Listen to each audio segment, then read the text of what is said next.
Welcome to Quick Speak, the English podcast. Hello.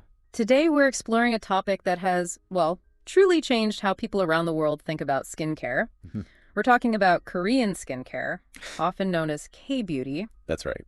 In this podcast, we'll look at the key ideas and history behind K-beauty and see how it has become so popular globally. We hope this helps you understand the topic better and maybe learn some useful English words along the way. Absolutely. And K-beauty, it isn't just about the cosmetic products you use. It's really a different philosophy about caring for your skin. A different philosophy. Okay, tell us more. What's at the heart of the K-beauty approach? Well, one of the most important ideas in K-beauty is prevention. Prevention. Yes. The core belief is that it's much better to prevent skin problems from happening in the first place, rather than, waiting to treat them after they appear. So instead of waiting for, say, a spot or a wrinkle to show up, you try to stop it before it even starts. Exactly. It's quite a proactive approach. And this philosophy also sees skin health as, well, connected to your whole body and mind, your overall well-being. Right. When you take care of yourself, it tends to show in your skin. And I know a big part of this is doing things regularly, correct? It's not just a one-off. Yes, that's absolutely key. Consistency. Okay. K-beauty emphasizes caring for your skin every single day, maybe morning and night. It's about building a steady routine, not just looking for a quick fix product to use sometimes. Think of it like maybe exercising or eating healthy foods. Small, regular actions often make a big difference over time. Consistency makes a lot of sense. And this idea of caring for your skin regularly, does it have a long history in Korea? Is this new? Oh, absolutely not new. This isn't a recent trend at all. Korean skincare traditions go back centuries. Really? Yes, even back in the Goryeo dynasty, which was from the years 918 to 1392. People cared quite a bit about having healthy skin. Wow, that is a very long time ago. What kinds of things did they use for skincare back then? Any idea? Well, they used natural ingredients found around them. Things like ginseng, Yeah. that's a root, Right. green tea leaves, and even the water left over from washing rice. These were used in early skincare rituals. It's so interesting how some of those natural ingredients like ginseng and green tea are still really popular in modern K-beauty today. They are indeed, yes. Later on, during the Joseon dynasty, that was from 1392 to 1897, ideas about beauty were influenced by Confucianism. Okay. And this philosophy valued purity and natural beauty, seeing it as sort of a reflection of inner virtue. This led to the use of herbal remedies called hanbang. Hanbang. Oh, what did that involve? What is hanbang? Hanbang used traditional Korean medicine practices. It often involved quite complex mixes of natural plant extracts and minerals. The belief was that these ingredients helped the skin by improving the body's overall balance and health, kind of from the inside out. So it wasn't just a cosmetic treatment, but really a holistic one. So the history shows this long-standing focus on natural health and prevention. How did this then evolve into the modern K-beauty that's so popular now? Well, the 20th century brought huge changes, of course. After the Korean War, the country modernized very rapidly, Right. and Western ideas started mixing with traditional Korean practices. The beauty industry grew significantly then. And by the late 1990s, modern Korean brands really began to develop, creating the foundation for the K-beauty movement we see today. And this modern K-beauty, it's really famous for something called the multi-step routine. I think many people have heard of that. Yes, definitely. The multi-step routine is probably the most well-known feature of K-beauty. Sometimes people call it the 10-step routine, though honestly it can be more or less than 10 steps depending on your personal needs and preferences. Okay, 10 steps still sounds like quite a commitment for someone maybe new to this. What's the purpose behind having so many steps? Yeah, it can seem like a lot, but the idea is that each step is very specific. It prepares the skin for the next step. It's about layering different products, each with a different job, to really target various skin needs and provide deep nourishment and protection. Could you maybe walk us through just a few typical steps so we can understand that layering concept a bit better? Certainly. So it often starts with cleansing, but usually 2 times. This is called a double cleanse. Double cleanse, okay. First, you might use an oil-based cleanser. That's great for removing things like makeup and sunscreen. Then you follow up with a water-based foam or gel cleanser to clean the skin itself, get rid of any residue. Got it. Oil first, then water. Exactly. After that, you might use a toner, then perhaps something called an essence or a serum. These are generally lightweight liquids packed with concentrated beneficial ingredients. So cleansing is step 1 and 2, then toner, essence, serum. What else typically follows? Well, after those targeted treatments, you'd usually apply a moisturizer to hydrate the skin and create a kind of protective barrier. Hmm. And very, very importantly, especially in the morning routine, the final step is always sun protection, using sunscreen. Ah, sunscreen. Mm. Always key. So it sounds like it's about removing everything you don't want on your skin first, Yes. then adding back layers of moisture and good ingredients, and finally, protecting it from the sun. Exactly. That's a great way to put it. This process allows the skin to absorb the products effectively and helps it maintain hydration and health. And a key point about K-beauty products is that they often use quite gentle formulas. Gentle. Yes, they tend to avoid harsh chemicals and instead focus on ingredients that hydrate, calm, and support the skin. This makes them suitable for many different skin types, including sensitive skin too. That focus on gentle ingredients is definitely appealing. And K-beauty is known for using some really unique ingredients too, aren't they? Things you don't see everywhere. They really are. Korean brands are often innovators, introducing ingredients that might seem, well, unusual elsewhere at first. Some famous examples include snail mucin, Right, snail mucin. which is, yes, the substance that snails produce. Yeah. Also fermented rice water, and ginseng, bringing back those ancient traditions we talked about. Snail mucin always gets a reaction. What makes it so popular? What does it actually do? Well, snail mucin is valued because it contains compounds like glycoproteins, hyaluronic acid, and glycolic acid. Okay. These help the skin retain moisture, they support skin repair processes, and they provide a soothing effect. It's known for being very hydrating and helping skin recover from irritation. Interesting. And it's not just the ingredients that are innovative, but new types of products too, right? Different formats. Yes, absolutely. K-Beauty has introduced many product formats that are now pretty common globally. Hmm. Things like cushion compacts, Ah, the cushion foundations. exactly, liquid makeup in a sponge format, Hmm. also sleeping masks, which are masks you leave on overnight, and those lightweight water-based gel moisturizers were really popularized by Korean brands too. So they're constantly inventing new ways to apply skincare and technology. Technology seems to be a big part of K-beauty now too. It definitely is. Hmm. Modern technology is increasingly integrated into skincare. We are starting to see smart devices that use AI, artificial intelligence, to analyze your skin's condition. AI analyzing your face. How does that actually work in practice? Well, there's an example from a Korean company called Lumulab. They have a device called LUMNI. It uses AI facial recognition technology. Okay. When you use it, it can scan your face and collect data about your skin. It looks at things like hydration levels, maybe redness, pores, other factors. Hmm. And based on this analysis, the AI can then suggest a personalized skincare routine or maybe specific products just for your skin's needs at that particular moment. Wow, that's a fascinating blend of that ancient focus on skin health and really cutting-edge modern science. It really is. It shows how the industry continues to evolve and innovate. Let's talk about the famous look that many people try to achieve with K-beauty. Glass skin, what exactly is that? Glass skin. It's a term used to describe skin that looks extremely clear, smooth, and really hydrated. Hmm. It has a radiant, almost translucent quality, Yep. like a piece of polished glass. It looks very dewy and healthy.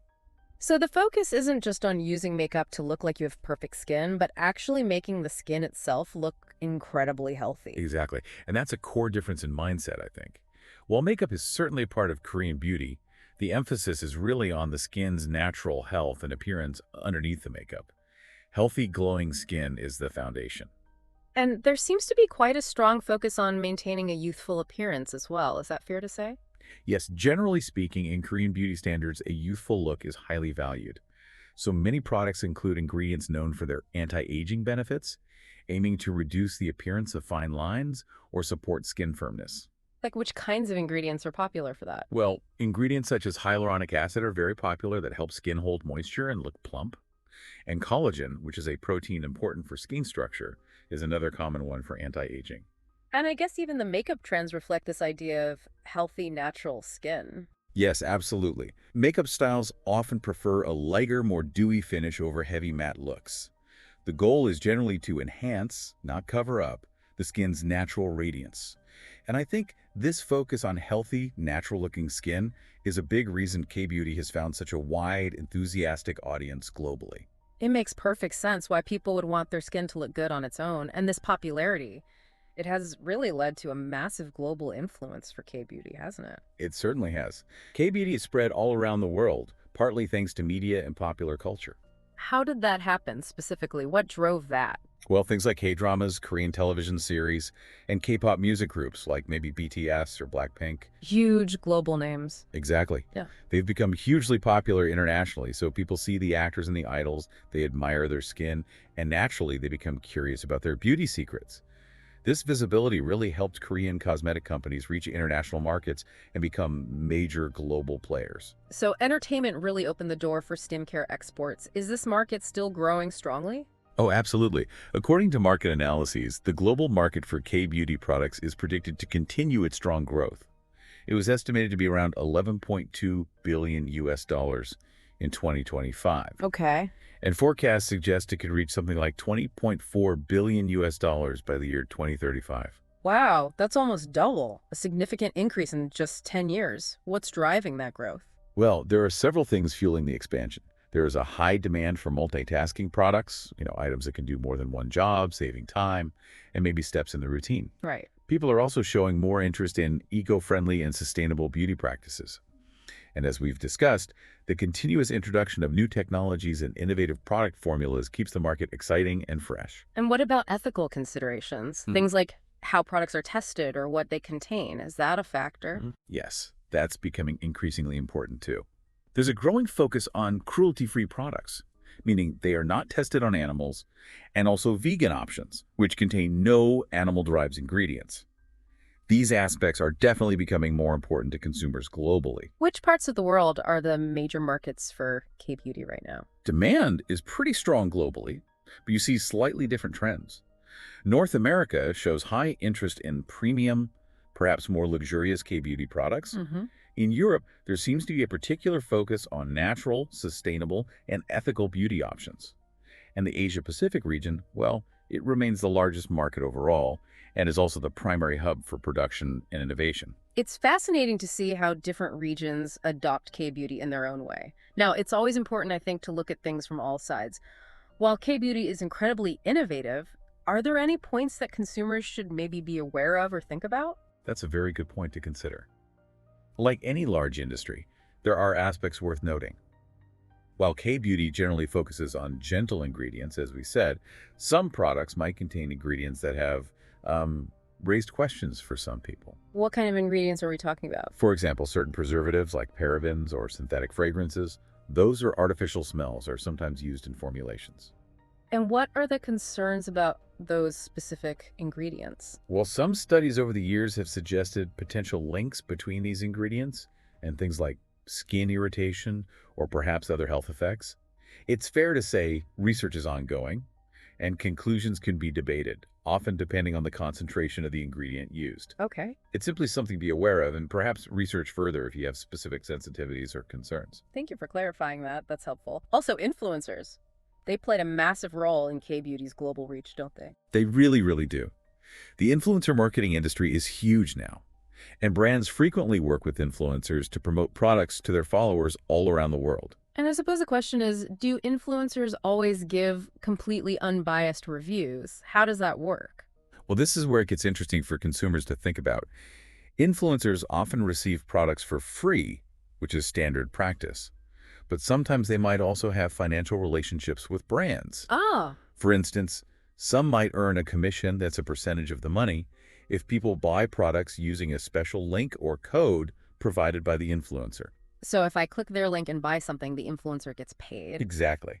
And this financial incentive can potentially influence how a product is presented or reviewed.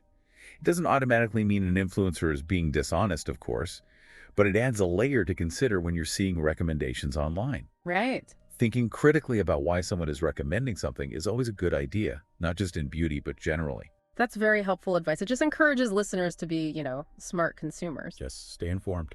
So looking ahead then, what kind of trends can we expect to see coming out of K-beauty, maybe specifically for 2025 and beyond? Well, based on industry predictions, a few trends seem quite strong. High-quality sunscreens will definitely continue to be a focus. Korea is really known for making sunscreens with advanced UV filters and pleasant, comfortable textures, which fits perfectly with that core prevention philosophy. Makes sense. Prevention starts with sun protection, right? It absolutely does. Another trend that's emerging is the evolution of product formats. For example, things like serums that are designed to transform into sleepy masks on the skin. Serums that become masks. That sounds like a clever, maybe multitasking idea again. Exactly. The idea is to combine the targeted ingredients of a serum with the intense hydration and barrier support of an overnight mask. So they aim to provide benefits while you sleep, like increased radiance and hydration, potentially without needing harsher treatments. That sounds very efficient. Hmm. And looking even further ahead, technology will just continue to push boundaries. The integration of AI, like we mentioned, the Internet of Things or IoT devices, connected to skincare routines and potentially even blockchain, perhaps for tracking product ingredients or authenticity. These are all areas where K-beauty innovation is expected to continue. So it's quite a journey. K-beauty started centuries ago with natural ingredients and traditional ideas, went through big changes with modernization, and now it's this global phenomenon using cutting-edge technology like AI. Exactly. It's a fascinating journey from things like handbang and ancient herbs to complex multi-step routines, unique ingredients like snail mucin, and personalized tech. But those core ideas of prevention, consistency, and focusing on skin health itself, they still seem central. This has been a really great overview, so maybe for you, the listener, a final thought. Think about the K-beauty philosophy we discussed. This approach emphasizes long-term prevention and seeing skin health as part of your overall well-being. How does that compare to how you currently think about taking care of your own skin? Does hearing about these traditions, ingredients, or technologies inspire you to maybe explore something new? Or perhaps adjust your own routine? It definitely raises that interesting contrast between looking for quick solutions versus committing to consistent, dedicated care over time. Indeed. If you enjoyed this podcast and you want to continue improving your English, please subscribe so you don't miss our next episode. You can also visit the website mentioned in the description for more English learning materials. We often provide things like vocabulary lists and exercises based on the topics we discuss right here, which can help you practice what you've learned today. Thank you for joining us on this exploration of K-beauty. Keep exploring and keep learning.